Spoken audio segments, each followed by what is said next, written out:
بسم اللہ الرحمن الرحیم۔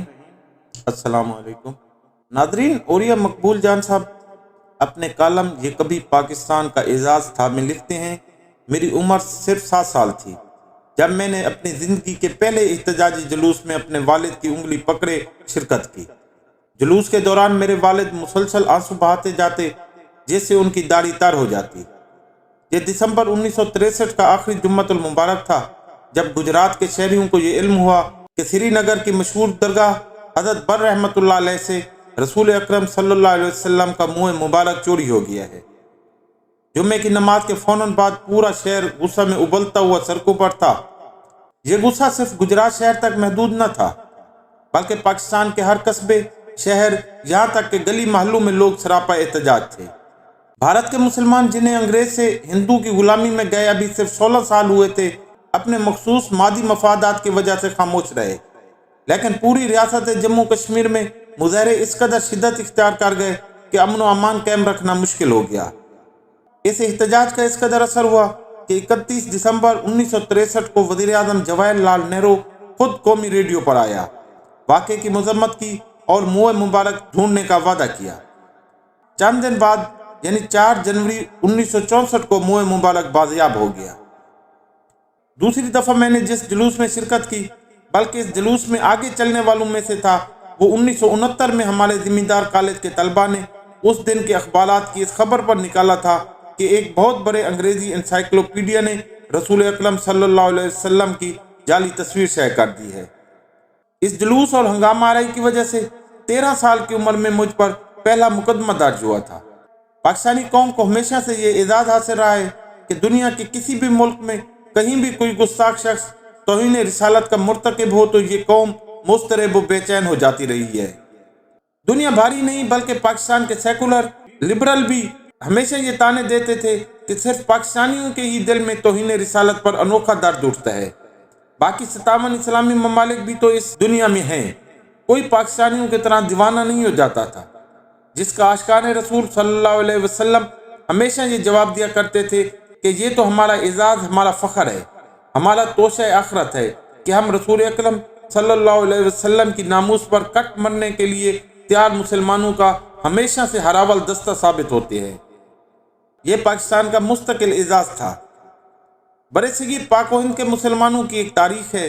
یہاں 1920 میں صرف ایک دفعہ ایسا ہوا، ایک گستاخ ہندو نے رسول اکرم صلی اللہ علیہ وسلم کی شان میں توہین آمیز کتاب رنگیلا رسول تحریر کی۔ اس کے مصنفین میں آریہ سماجی پنڈت چمپو پتی ایم اے یا کرسچن پرشاد پرتاپ کا نام لیا جاتا ہے۔ اصل مصنف مسلمانوں کے خوف سے کبھی منظر عام پر نہیں آیا، لیکن ایک شر پسند نے یہ کتاب شائع کر دی۔ کتاب پر اس قدر شدید رد عمل ہوا کہ اس کے پبلشر راج پال کو گرفتار کر لیا گیا، لیکن 5 سال بعد اپریل 1929 کو یہ بہانہ بنا کر رہا کر دیا گیا کہ ملک میں توہین مذہب کا کوئی قانون موجود نہیں ہے جس کے تحت سزا دی جاتی۔ راج پال کی رہائی کے بعد مسلمانوں کا غصہ اپنے عروج پر آ گیا۔ لاتعداد تو ایسے تھے جیسے اس کی طاق میں بیٹھے ہوں۔ صرف 5 دنوں میں اس پر کئی حملے ہوئے اور آخرکار 6 اپریل 1929 کو غازی علم الدین شہید نے اسے خنجر کے وار کر کے جہنم واصل کر دیا۔ اس دن سے لے کر آج تک برصغیر پاک و ہند کے مسلمانوں کی غازی علم الدین سے ایک والہانہ وابستگی اور محبت قائم ہے۔ لاہور کے میانی صاحب میں اس کی قبر آج بھی مرجع خلائق ہے۔ وہ نوجوان اپنی زندگی میں ہی بڑے علماء کرام، پیران عظام اور عشاق رسول صلی اللہ علیہ وسلم کے لیے ایک مرجع محبت و عشق بن چکا تھا۔ لاہور کی تاریخ میں اس سے بڑا جنازہ پہلے کبھی نہیں ہوا تھا۔ غازی علم الدین سے لوگوں کی محبت کا یہ علم تھا کہ انگریز سرکار نے عوامی احتجاج کے خوف سے اسے 31 اکتوبر 1929 کو پھانسی دے کر میاں والی جیل میں ہی دفن کر دیا، لیکن علامہ اقبال رحمۃ اللہ علیہ کی سربراہی میں ایک وفد گورنر پنجاب سے ملا اور اس کے جسد خاکی کو لاہور لا کر عزت و احترام سے دفن کرنے کا مطالبہ منظور کروایا۔ 14 نومبر 1929 کو 2 ہفتے گزرنے کے بعد جب اس شہید کا جسد خاکی قبر سے نکالا گیا تو چہرے پر غسل کے پانی کے قطرے ایسے چمک رہے تھے جیسے ابھی وضو کیا ہو۔ 2 دن بعد لاہور میں اس شہید کا جنازہ اس قدر بھرپور تھا جیسے پورا برصغیر امڈ آیا ہو۔ اس واقعے کو گزرے آج تقریباً 100 سال ہو چلے ہیں۔ برصغیر میں کبھی کسی کو یہ جرأت نہیں ہوئی کہ وہ اس طرح براہ راست کتاب لکھ کر یا مین سٹریم میڈیا میں آ کر سید الانبیاء صلی اللہ علیہ وسلم کی توہین کرے۔ یہ حرکتیں اور خباستیں عموماً یورپ میں ہوا کرتی تھی، لیکن اس پر بھی احتجاج کرنے والوں میں پیش ہمیشہ پاکستان کے مسلمان ہوا کرتے تھے۔ پاکستان میں نکلنے والے جلسوں اور جلوسوں میں ہر کوئی یہ گلہ کرتا نظر آتا تھا کہ اگر اس دنیا میں بسنے والے 1.5 ارب مسلمان گستاخ شخص کے ملک کا معاشی مقاطعہ کر دیں تو وہ ملک گھٹنے ٹیکنے پر مجبور ہو جائے گا۔ دنیا میں مسلمان سب سے بڑی صارفین کی منڈی ہے۔ معاشی مقاطعہ رسول اکرم صلی اللہ علیہ وسلم کی مشرکین مکہ کے خلاف ابتدائی کارروائیوں میں سے ہے۔ جب آپ صلی اللہ علیہ وسلم مدینہ پہنچے تو آپ نے یہ حکم دیا کہ ابو سفیان کے تجارتی قافلے کا راستہ روکا جائے۔ ان گستاخان کے خلاف اگر مسلم امہ ایک دفعہ ایسا کر لیتی تو وہ مغربی دنیا جو اپنی ہر پروڈکٹ کی کتاب دوسری زبانوں کے ساتھ ساتھ عربی زبان میں بھی شائع کرتی ہے، فوراً اس لعنت پر قابو پا لیتی۔ یہودیوں نے ہولوکاسٹ کے خلاف جو قوانین منظور کرائے وہ اس لیے کروائے کہ انہوں نے ان تمام ممالک کی معاشی قوت اپنے ہاتھ میں لے رکھی تھی اور انہیں اپنی قوت کا ادراک تھا۔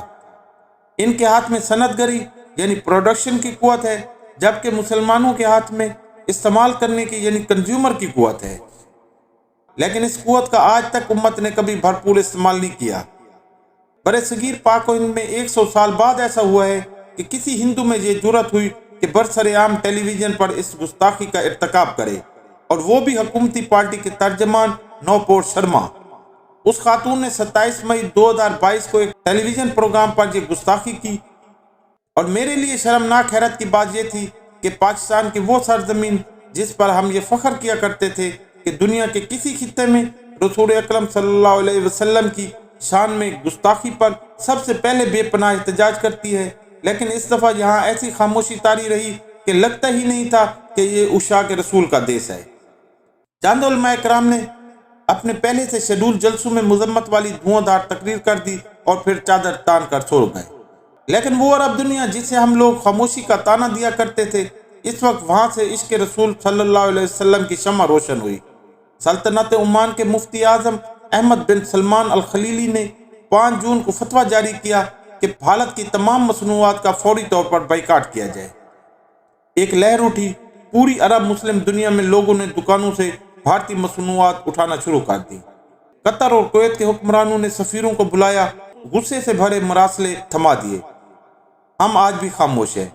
8 دن بعد وزیر اعظم اور صدر کا مذمتی بیان آتا ہے اور علماء کرام اور عاشقان رسول ہونے کے دعوے دار شاید وزارتوں کے گورکھ دھندوں میں مصروف ہیں یا پھر ضمنی الیکشن کی تیاریوں میں گم ہیں۔ رہے نام اللہ۔ ناظرین، میں ہوں عبدالغفور رحمانی۔ دوران مطالعہ بہت اچھی تحریریں پڑھنے کو ملتی ہیں جو میرا دل کرتا ہے آپ سے بھی شیئر کروں۔ آپ کو اگر میری یہ کاوش اچھی لگے تو میرے یوٹیوب چینل ہسٹری ود رحمانی کو ضرور سبسکرائب کریں، فیس بک پیج کو لائک کریں، اور اگر مناسب سمجھیں تو اپنے دوستوں سے بھی شیئر کریں۔ شکریہ۔